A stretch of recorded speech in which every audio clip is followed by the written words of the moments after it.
Good afternoon. I hope everyone watching at home or wherever you may be that you are keeping safe and staying well during these hard times for us all. Today I'll be interviewing you, yourself, members of the public, to get your opinions and views on this current deadly disease that is still spreading around our nation, killing thousands, and what the government is doing to help us. But before that, some updates on the disease. As you can see from this data, it shows that the infection rates across the UK has almost doubled since the previous month, from 5 million people in September to now 8.5 million people. This staggering jump in infection rates has had many of us worried at how fast this disease is spreading and whether or not it can be stopped. Scientists have now confirmed that those infected with the disease that start to show the first symptoms of hiccups will shortly experience death after they've hiccuped 10 times. And with that update, we will now go to the interviews. And live with us today from their homes, we have Jess Lancer, a single mum of 2 from Stoke-on-Trent. Hi, Tony. Sophie Fielding, a nurse working on the front line of all of this. Hiya. And Derek Martin, a recently unemployed man from Stoke-on-Trent. You alright? Hi all, I hope you're all doing well. Let's get started with the questions, and the first one being, what are your thoughts about the new government plan to ban all carbonated drinks, and that's including alcoholic drinks in your own home, until the country finds a way to deal with the disease? Let's start with Jess. Yeah, well, I think it's a great idea. I mean, anything that helps my kids not to get hiccups is a priority for me, so this seems like a great plan. And it also means that I can give my kids a healthier lifestyle by not giving them fizzy drinks. So yeah. Thanks, Jess, and over to you, Sophie, for your thoughts. I think the ban would have a very positive impact on the country, especially within hospitals, which are constantly full now, with myself seeing crowds of people in fear rushing in when themselves or family members start to hiccup. I think the ban would also give everyone a healthier lifestyle by cutting out the majority of alcoholic and fizzy drinks, which would also lessen the amount of people coming into hospitals in this time of crisis. Yes, and your thoughts, Derek? No, I think it's bloody disgusting. I mean, fucking hell. Sorry, Derek. Sorry to cut you off there, Derek. But you cannot swear. If you could keep that to a minimum, please. Sorry to all our viewers at home as well. But I mean, come on. They've already shut the pubs down and taken that away from us. And now they want to stop me from having a few cans in my own home.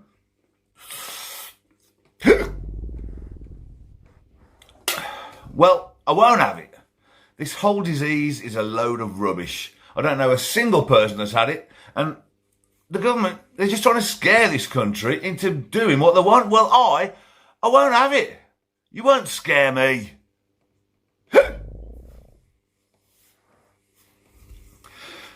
And if you want to take me lager away from me, well, come round my house and do it yourself. See what happens.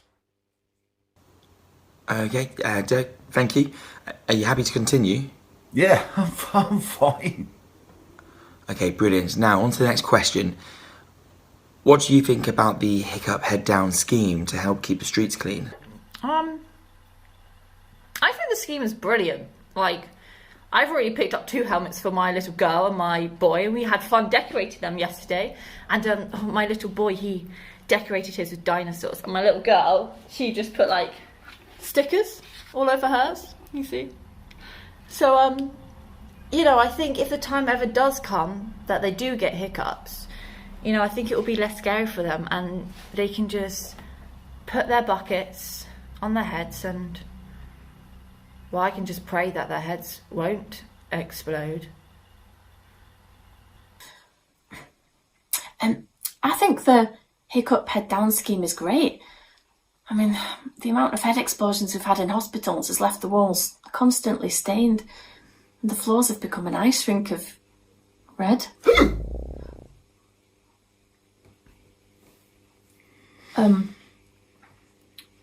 I've personally been working with a patient suffering hiccups when their head exploded, soaking me in blood. took hours to get out my hair. But now, with people wearing these mandatory buckets, I don't have to worry about slipping on the floor or getting splattered. What? I mean, what load of bollocks believing your head will explode because of hiccups? It's the government making people's heads pop, not a disease. You won't find me shoving a bucket on my head and looking like a prat doing what they want us to.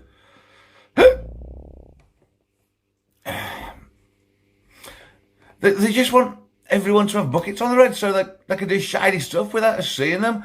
You watch, while you're walking around a street with a bucket on your head looking like a muppet, the government will probably be sending nukes and doing deals with the Russians right in front of your eyes. So, Derek, would you like to continue the rest of these questions with a bucket on your head, just in case? No, I'm okay, thanks. As I said, you won't catch me looking like a prat. I'm fine. It's just hiccups. Continue, Tony. Okay, and Derek, if you're sure you're okay to continue, then on to the next question. How do you feel about the government's choice to focus on stopping the symptoms instead of the spread of the disease? Yeah, I think it's a great decision. I mean, hopefully by working on fighting the symptoms and the spread means that hopefully there'll be a solution soon enough, and my kids can go back.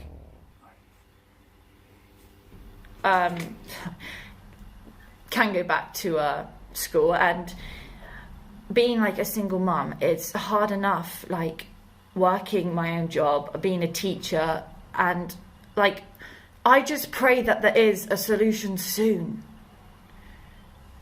I think it's a smart decision from the government to have the focus on the symptoms. As from what I've seen firsthand, the infection rate isn't slowing down at all.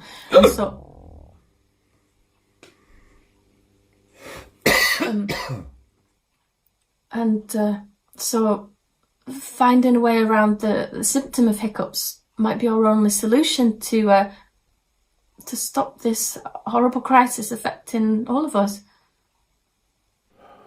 Well, it just means I have to pay more taxes and for what? The government are probably just using the money for themselves and just stealing it from us. So I really think, just to be safe, Derek, you should put a bucket on your head. We are live on television. No thanks, Tony. As I said, I'm okay. It's just hiccups. And if my head did explode, a bucket wouldn't really help me, would it? If anything, this will prove there is no disease, all right?